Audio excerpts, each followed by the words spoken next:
Nous voici à bord de la nouvelle Kia Picanto. Alors la Picanto, c'est la petite citadine de chez Kia, où sur le segment elle retrouvera notamment les Twingo, les 108, les Citroën C1. Côté gabarit, écoutez, la Picanto affiche des dimensions similaires à la petite Twingo, donc ça c'est pour vous la situer. Au niveau du style, elle se démarque par une toute nouvelle calandre qui rejoint les deux optiques avant. La bouche d'aération est beaucoup plus proéminente, donc ça donne un peu plus de statut et de dynamisme à l'auto.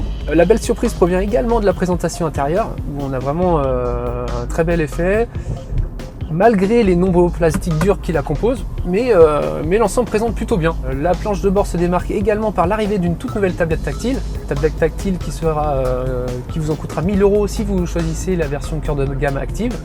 Donc elle vous offrira le GPS, la caméra de recul et tous les systèmes de connectivité avec Apple CarPlay ou l'Android Car.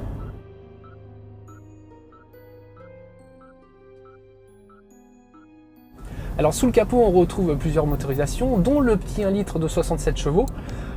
C'est un 3 cylindres qui se révèle assez agréable en ville, mais il émet quelques vibrations à bas régime, vibrations qui ne sont pas très agréables. Et en revanche, si dans l'absolu il peut suffire à une utilisation citadine, dès que vous sortez des centres-villes et que vous voyagez à plusieurs, le moteur est vraiment anémique. Il ne faut vraiment pas hésiter à le cravacher un peu pour en tirer le meilleur. La commande de boîte, elle est très agréable, la direction, rien à dire. Malgré que l'on ne puisse pas régler le volant en profondeur, on est vraiment bien assis dans la voiture, donc ça, pas de souci.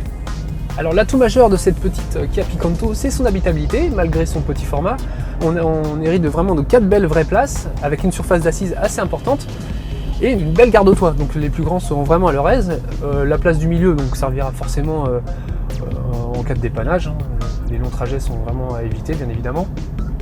Le coffre lui affiche un volume de 255 litres, donc ce qui est vraiment bien pour la catégorie. Par ailleurs, il sera possible de moduler le plancher du coffre afin d'avoir un plancher totalement plat en rabattant les dossiers de banquette. Alors côté tarif, la version cœur de gamme, donc 1 litre active, donc celle qui devrait représenter plus de 60% des ventes, est affichée à 12 400 € et la gamme débute à partir de 10 900 €.